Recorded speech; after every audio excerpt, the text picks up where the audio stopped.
Australian Special Forces units have the longest presence in Australia's longest war. They were there soon after United States forces drove Al-Qaeda from these mountains 10 years ago. And they are here in Afghanistan still. But for all of those 10 years, what they do and how they do it has been kept largely secret. The core of every guy within SASR, that's to, in part, to strive for excellence in everything they do at all times, whether there's someone watching or not, whether there's going to be recognition or not. Kept secret until now. Here we join Australia's elite Special Air Service Regiment, the SASR. It's not about talking themselves up or anything like that, it's just about getting on with the job. Their brothers in arms, the Commandos, also overcome acute camera shyness, taking us with them in pursuit of a Taliban commander. We'll go out there and we'll face Taliban every day. Put me in front of a camera, I'll shoot myself. On the way here, plans changed. They heard on the radio that the Taliban commander was confirmed to be here in this motorcycle shop, so plans changed and the combat forces rushed this location. They're now searching a whole range of local fighting age males. They say that they've already identified an IED facilitator. I think in the trade that's called a jackpot. Don't get off the path. Complementing the Commandos and the SASR is the Incident Response Regiment, the combat engineers out in front who uncover the weapons caches, booby traps and hidden mines. I've had that twice where I've honestly thought to myself, is that next step the step worth taking? The different force elements merge to make up Rotation 16 of Australia's Special Operations Task Group, a truly unique band known throughout Afghanistan as Task Force 66. Rear protection, let's go, facing that way. At the end of the day, we're just everyday people. We come to work, we do our work, and then we go home to our families. It's not like the movies. We do a job and we just get on with the job.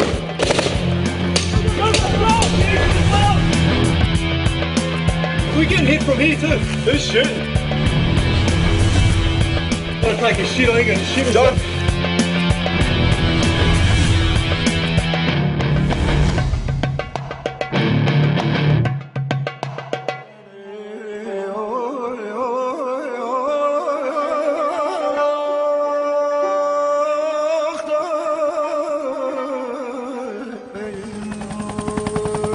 The Afghanistan home for Australia's Special Operations Task Group is at Tarin Kot, in the sparse, rugged and largely primitive Uruzgan province.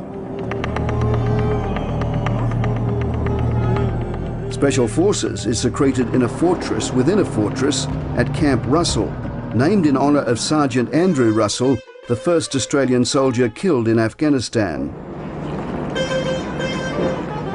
We are allowed to move freely among the soldiers and ask what we like, with no one looking over the shoulders. But there are restrictions. For the most part, we can't identify them. We've also agreed to avoid exposing trade secrets, what they call their tactics, techniques and procedures. And the fact that we're so secretive by necessity for how we do business means that a lot of speculation can go on. But you will be taken to their battlefield. Where are they? Top of the feature, one fist left. You will see what they see, and you will hear their views on the war they fight. This is not like any war we've been in previously, and we're trying to do it right.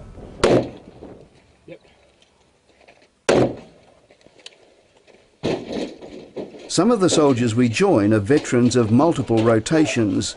This commando won a Medal of Gallantry for an action that saw the death of a comrade, Luke Worsley, in November 2007. The contact, one of thousands, exemplifies the complexity of a war with no front line or neutral space.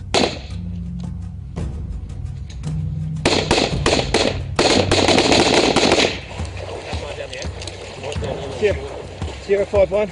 This is Tango 4-1. We just engaged 2 enemy in the alleyway. Stand by for fire support. Jesus. In 10 years of operations, Special Forces has accumulated 40 bravery medals, including 2 Victoria Crosses.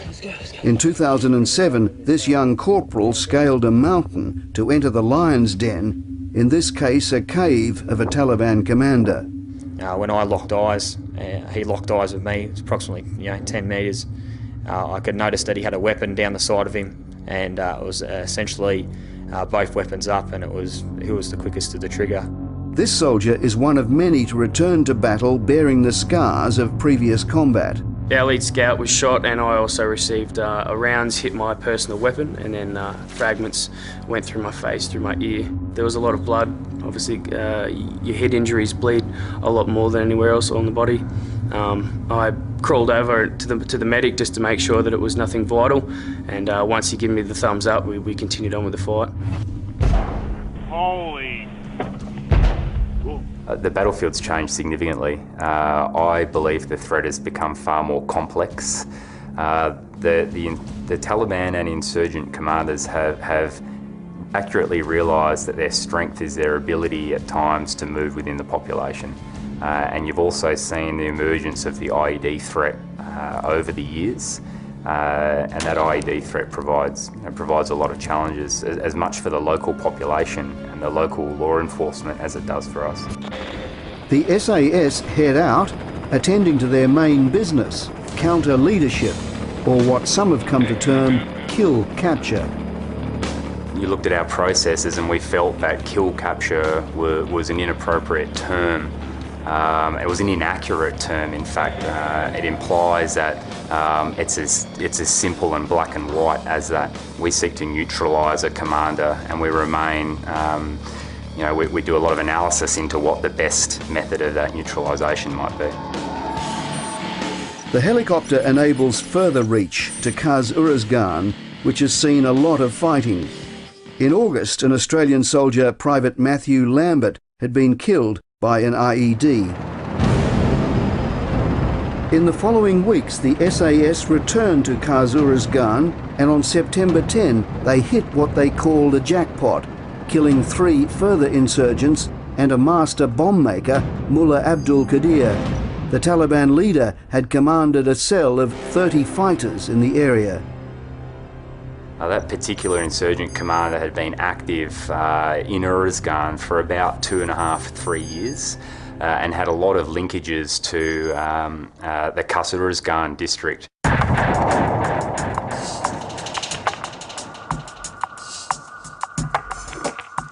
The force element had interrupted a shura, or meeting, returning also with a cache of weaponry. The significance of this particular weapon is it's an AKS-74. And AK-74 are a Soviet-era weapon, and in Afghanistan they're reasonably uncommon.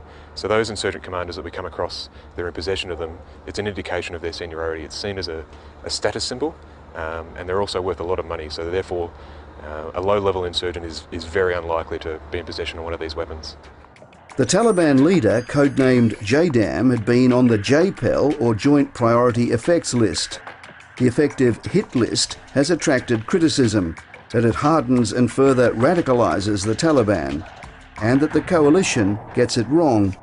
If there's ever an allegation that comes through that we've done the wrong thing, it's something that not only the regiment but the individual soldiers take very seriously, and it weighs very heavily on guys' minds.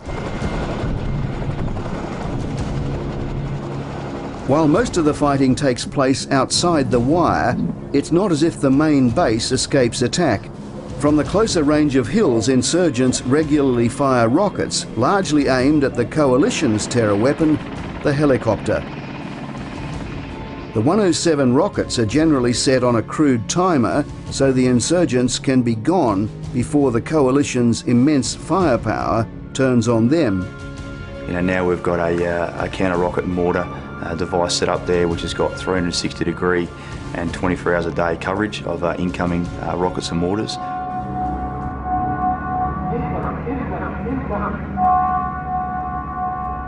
In the early evening, sensors pick up signs of an imminent rocket attack. We are near the flight line as we hit the ground.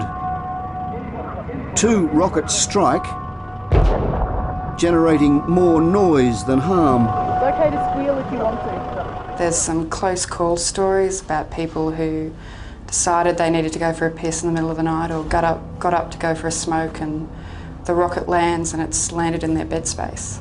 So there's a few close calls. The Special Operations Task Group is mostly male and mostly it works outside the wire. It's small enough to be close.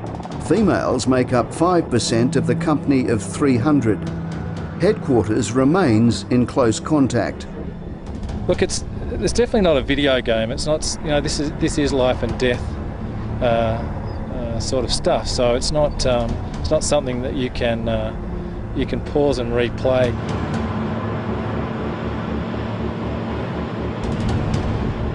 The prospect of not coming back has to be on the minds of some of these men as they board 2 Australian CH-47s. It's always tense when there's an incident going on outside the wire. I think everybody picks up on that emotion.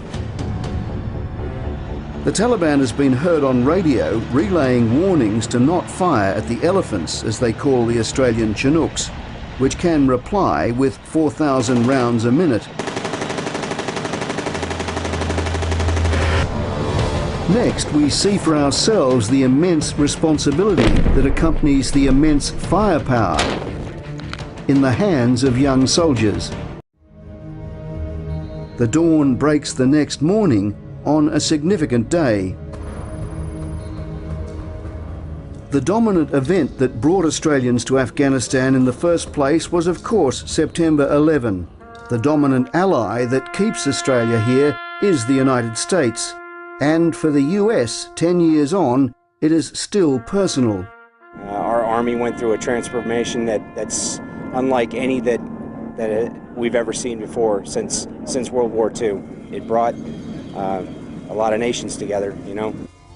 The anniversary is no quiet day for the Australians.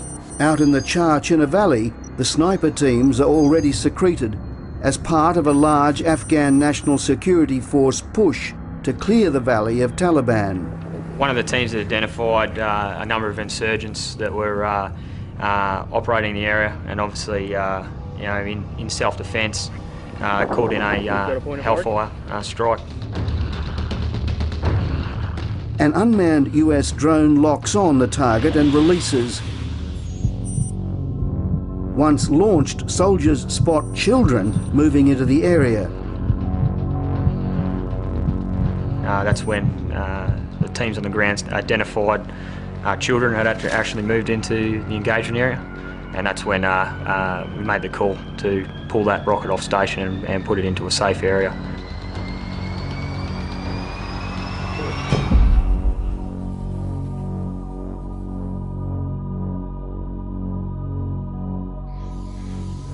They do measure up. They're all very aware. They are mature.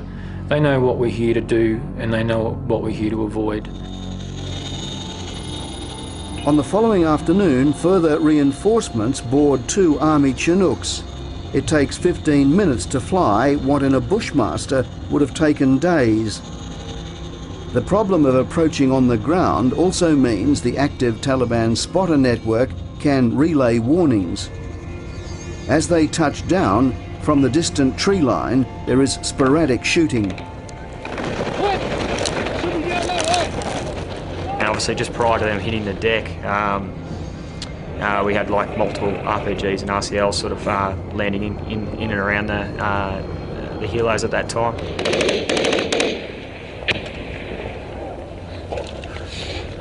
We got someone watch our rear.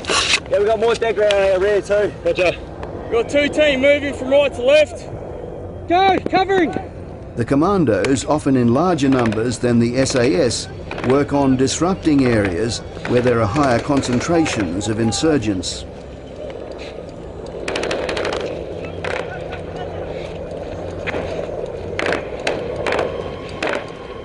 Yeah, children moving left to right.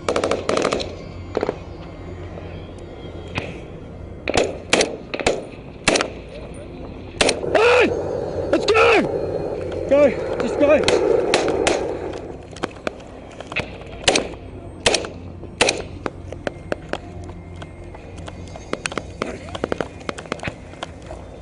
They certainly move out to the periphery areas that we've found rather than remaining in the area to attempt to try and deny us from carrying out our mission. The successes that we had in that area over the 2 days were significant. Enemy KIA. Yep. The Commandos have been in the Char-China Valley now for 2 days.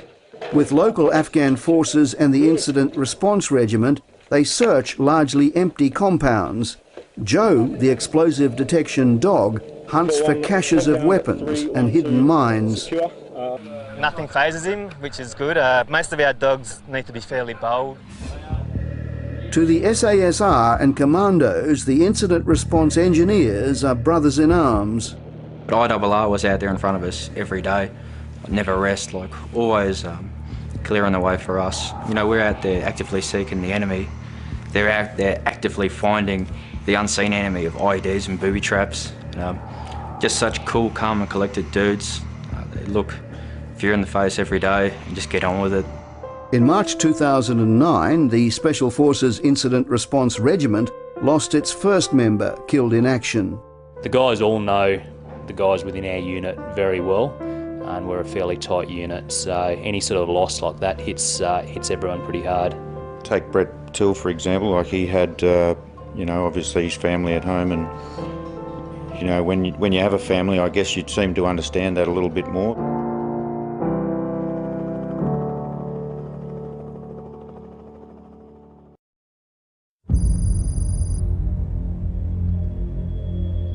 When we join Rotation 16 as the football's final season approaches at home, the fighting season here is already underway.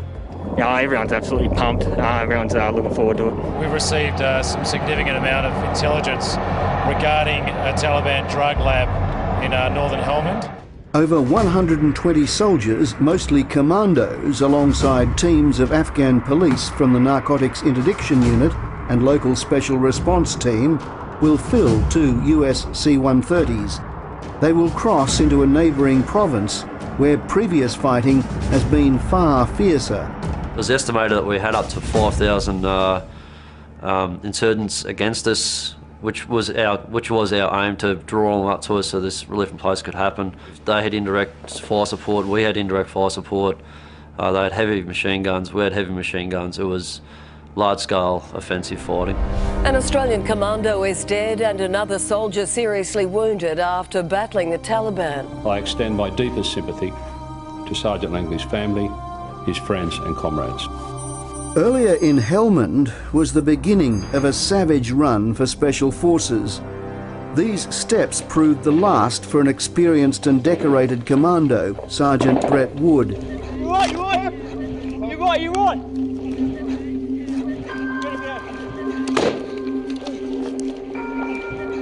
Within weeks in the same area, Sapper Rowan Robinson and Sergeant Todd Langley were also lost.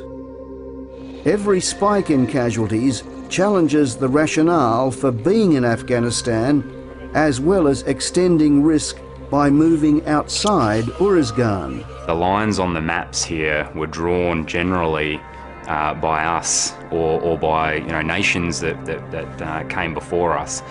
Lines on maps don't mean a lot to the Taliban and particularly insurgent commanders. In fact, if anything, lines on maps are where they locate themselves because it's something that we don't exploit and they use to their advantage. The Counter-Nexus mission, as it's known, is driven by intelligence gathered by the US Drug Enforcement Agency. For the DEA, the earlier incursions into Helmand have also been costly. This agent, just one to have suffered a gunshot wound. The shared losses have helped form a unique partnership with Task Force 66. It's something that we've been striving as DEA to get a strong partnering relationship with military entities. The relationship is remarkable. Overnight, commandos move in, one blocking force commanding the higher ground. I don't think you could have slept. You know, the mood and the, you know, because you know that you're going into a fairly hostile sort of area, you know, you get fairly G'd up for it. In the dark, commando assaulters bump the enemy. This soldier forced into hand-to-hand combat. Upon moving back to our block, we came across another 2 insurgents, and I took one back as a detainee. The other one was killed? That's right. In the observation post to the west, as dawn breaks, further targets present, and 7 more insurgents are killed. A lot of their spotter and scouting networks are moving in to obviously put eyes on friendly dispositions further down the valley. Obviously we were positioned a little bit further out. We obviously got eyes on them and then you know, neutralise those targets in accordance. The operation is monitored back at base by a range of eyes in the sky. At dawn, the DEA, Afghans and Australians overwhelm the drug lab. Thousands of kilograms of opium base and precursor chemicals, plus refined heroin, is found. The engineers quickly rig the chemicals and equipment for destruction. The loss of hundreds of millions of dollars is not taken easily. Closer to the drug lab, an insurgent marksman gets into position to direct accurate fire.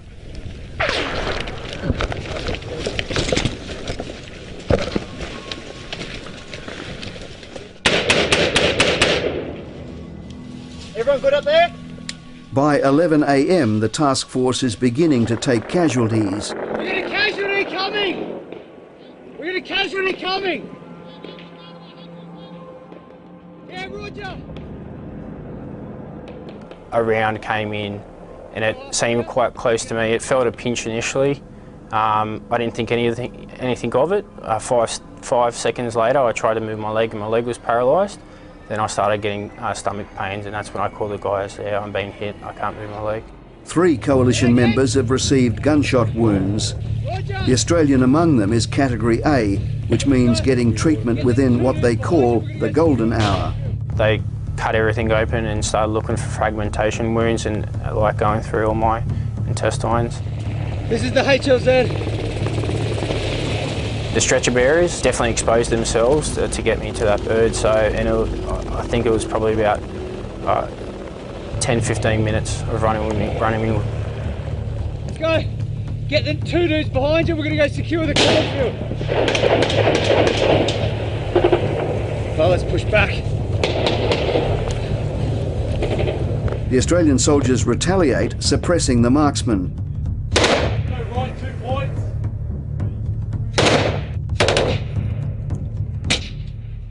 Their comrade is soon evacuated by helicopter to a British hospital. Especially in Helmand, the insurgency and narco-trafficking is, you're not able to separate it, one from the other. In a conflict where clear measures of success don't come easily, the counter-nexus mission delivers serious pain to the Taliban, as well as demonstrates a smarter approach to targeting by avoiding alienating the poppy growers. And the reason we do this, of course, is so that we're not having an adverse effect on the general population and their ability to have a livelihood.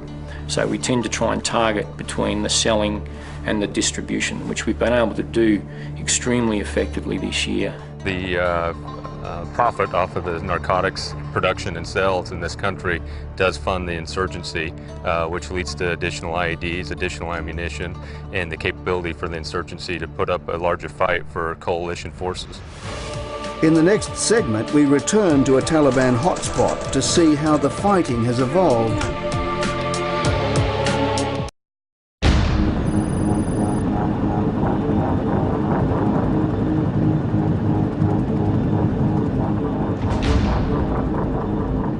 That'll obviously be 3-1's call. The mission this time is to another Taliban sanctuary closer to home. An advance by the Afghan National Security Forces in the Mirabad Valley has pushed the Taliban into one of their sanctuaries in the Chinna-Kalay Valley. What's that on top of that hill? Over here! On top of that hill! Top of the hill!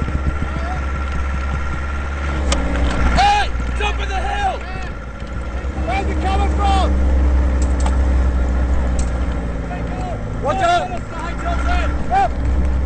Victor Alpha, we believe one possible KIA, the other one to be confirmed. We are moving back to the south to establish an HLZ, over. Oh, they're close, boss. They're close, boss.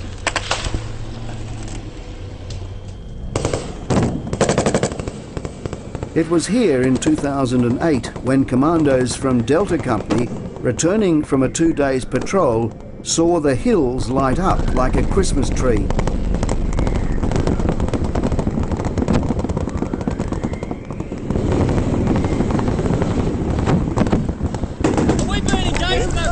Yes, but I don't know where. Victor Charlie, this is Alpha. Can we get those Apaches in to try and identify these targets? Over. We walked into a bike track.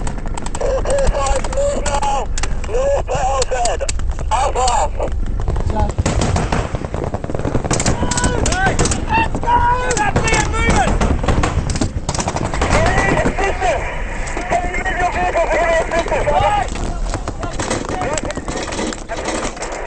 No, move! Moving, reversing! No, not you, stay!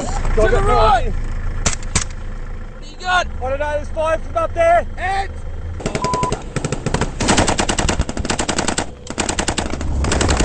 Where the f*** is that coming from? Go, go, go! Hey, go! The ambush demonstrates the vulnerability of the long-range vehicle patrols of old. The fighting continued for 2 hours, Dutch Apaches eventually rocketing the hillside. Let's go, let's go, let's go! We manoeuvred into the village itself. We came under fire, we were ambushed. Within about the first 10-15 minutes, Jason was killed, unfortunately, and about another 4 or so members were wounded. It was 2 days after Anzac Day. We lost colleagues that whose mannerisms we can still remember. Things like that, they're not just a statistic, and they're not something that's we're here to avenge. We're here to, I suppose, more or less honour what they're over here in the first place.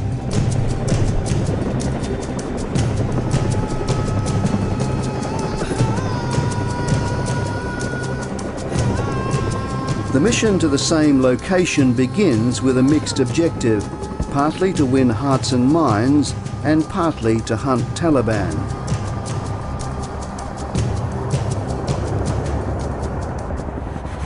On the way in, the atmosphere ramps up when fresh intelligence indicates a target is present. There's a dude that's just squirted from the motorcycle shop pretty quick on his motorbike. He's f***ing hurting. Be on the bloody cover of bloody Crusted Demon. The compound is 500 metres from the landing zone. There are shouted instructions to follow the footsteps of the man in front. Spread out a bit, mate.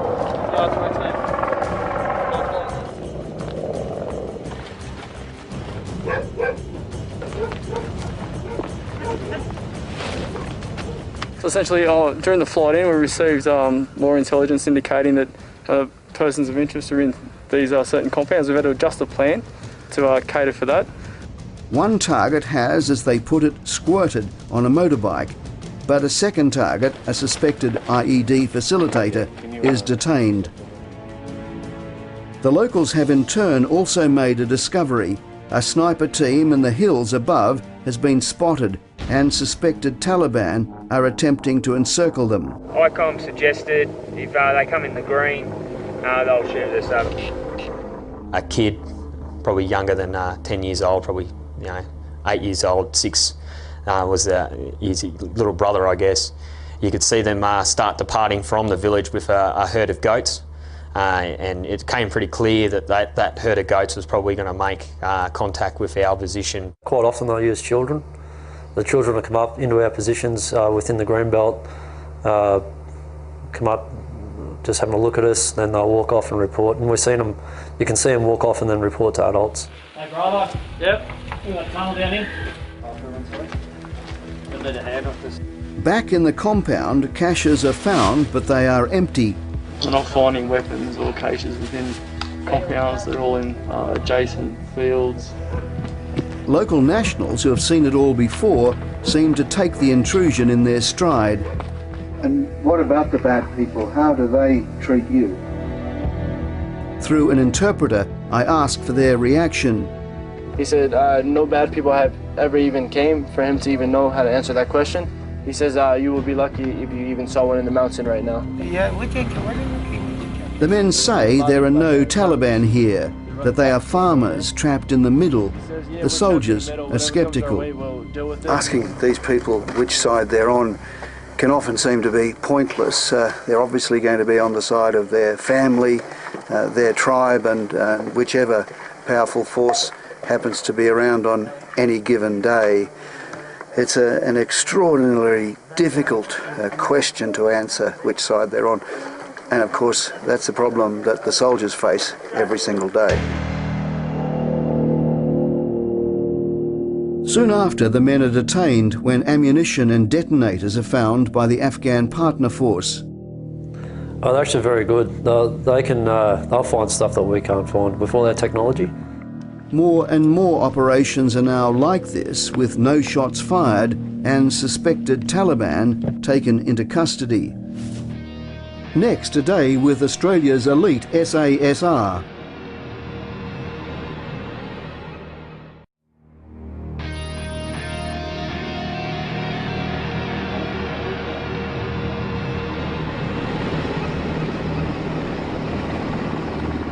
One of the biggest changes to occur on the battlefront is revealed through this next unique experience.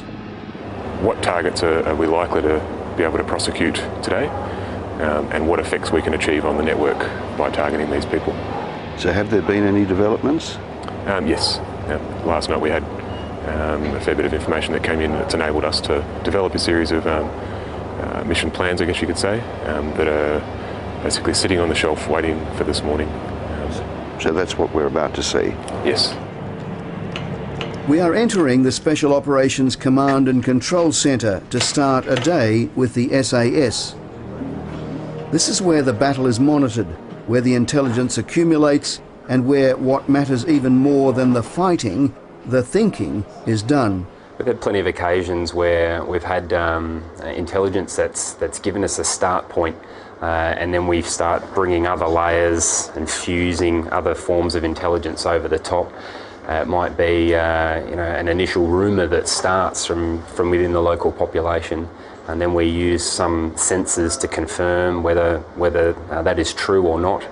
In the ready room alongside is another practical asset, the US Army Air Wing. We're going to launch a morning vehicle interdiction package up towards Kalach. We've got some reliable intelligence suggesting a few of the key insurgent commanders from up that way are starting to be pushed back in. To respond swiftly to intelligence alerts, the SAS needs helicopters. Everybody's playing for helicopters. Everybody wants helicopters. So for these guys to have the amount of, if you will, dedicated assets for the rotary wing package is almost unheard of anywhere you go, and it's because of that relationship that we established early on. Out on the flight line at this one base is the equivalent of the entire Australian rotary wing fleet.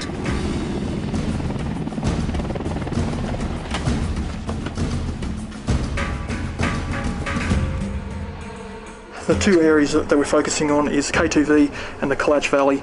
There is reports that insurgent commanders are coming into the area, and we're going to restrict their freedom of movement by conducting vehicle interdiction along known rat lines, pretty much in this sort of area between the two valleys in this very canalised terrain. The Black Hawks will head north. The modern approach to long-range patrolling is a long way from the days when vehicles would roll out for weeks at a time into areas where you did not need to be Taliban to oppose all invaders. There's certainly instances of coalition being caught in the middle of crossfire between warring tribal factions. That is a feature of this battlefield, and that's what makes the job that the guys do so much more admirable. In modern warfare's version of random breath testing, one Black Hawk swoops down, a smoke grenade fired to warn the vehicle to stop. Observing one by motorbike with one by military age male. Right, motorbike moving north and south, intended to interdict over.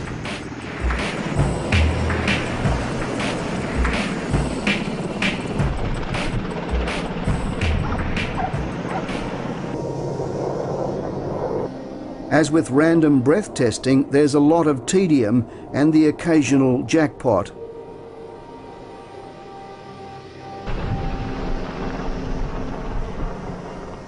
Among the intelligence gathered are tests for indications of explosive residue and fingerprints, which can help convict bomb makers.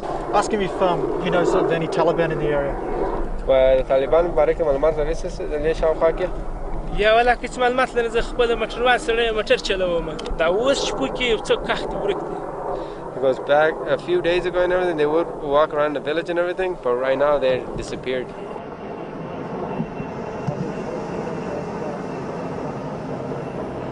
The search is undertaken while a second Black Hawk with snipers at the ready hovers above.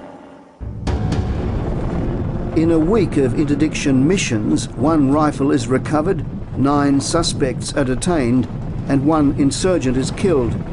While the results appear slight to the SAS, there is a positive. Usually at this time the fighting season peaks, but now fewer targets are presenting. Some of them are the very senior levels who feel that they've done their bit and that they have no desire to come back and risk their lives anymore. Next we go to the vexing question of trust following a series of fatal attacks on Australian soldiers by their Afghan partners.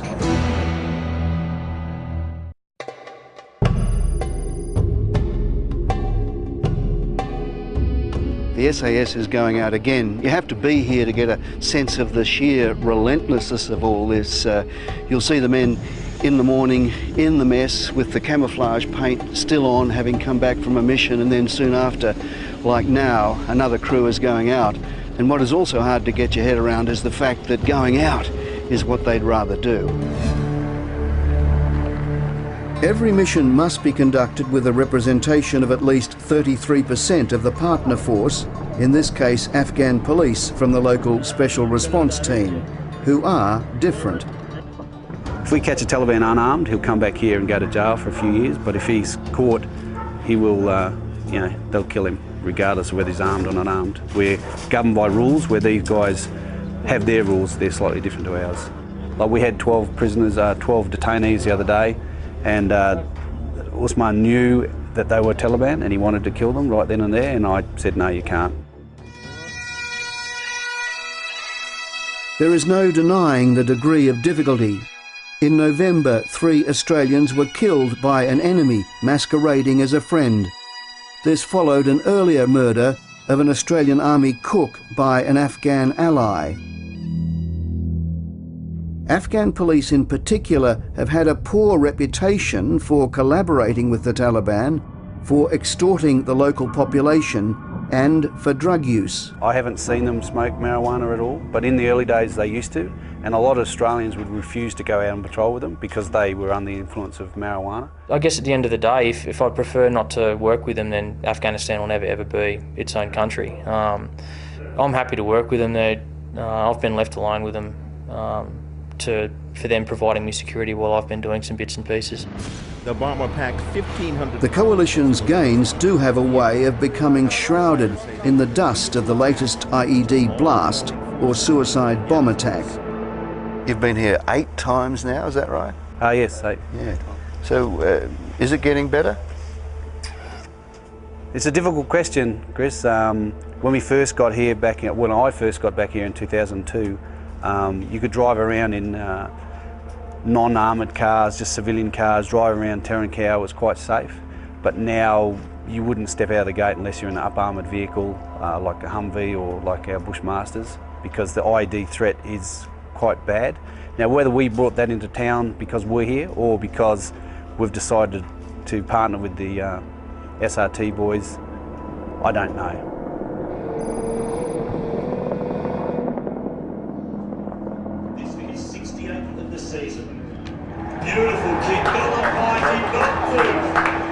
As our month with Special Forces draws to a close, it is grand final weekend back at home.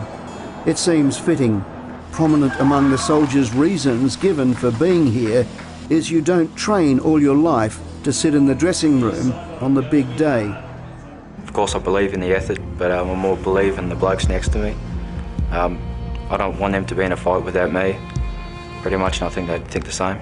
I think it would be a wrongdoing for us to walk away halfway through the operation. I think it would be very un-Australian not to finish a job that you started. We can't simply go into a conflict and simply leave after we've caused damage, and we're trying to do the right thing and stabilise our country before we leave. I think that's the right thing to do. There are 1,000 ways to tell the Afghanistan story, and not one of them would be perfectly accurate. But this story, told largely from the soldiers' perspective, is important, not just because they are here and risking their lives, but because they are good witnesses. And what is consistently intriguing is the difference between what they see and the view back home. We begin tonight with the Australian Defence Force and its chief hitting back at growing calls for the withdrawal of our troops from Afghanistan. You know, if you're sitting next to someone at an airport, or you're just sort of having a conversation with another friend back at home, I would say that the most question I get asked is, are we really making progress over there? What do you say? I say yes, we are making progress. Quite often the only thing that the public may hear is that when there is a unfortunate incident which has occurred, as opposed to the many very good missions that are completed that do have a significant effect on the battle space. So I think it's a great concept that we're opening our doors a little bit, I guess, so to allow the public to properly understand that what's happening over here from both our own perspective and the rest of the Australian forces as well. I think now that we've got that trust, and there's an established government, there's established procedures, I think it's going to start moving forward. Australian Special Forces actively avoid recognition. They are practiced at keeping their secrets. A curious consequence is the ugly gains of their enemy can be better known than their own measured, disciplined, and often magnificent endeavours.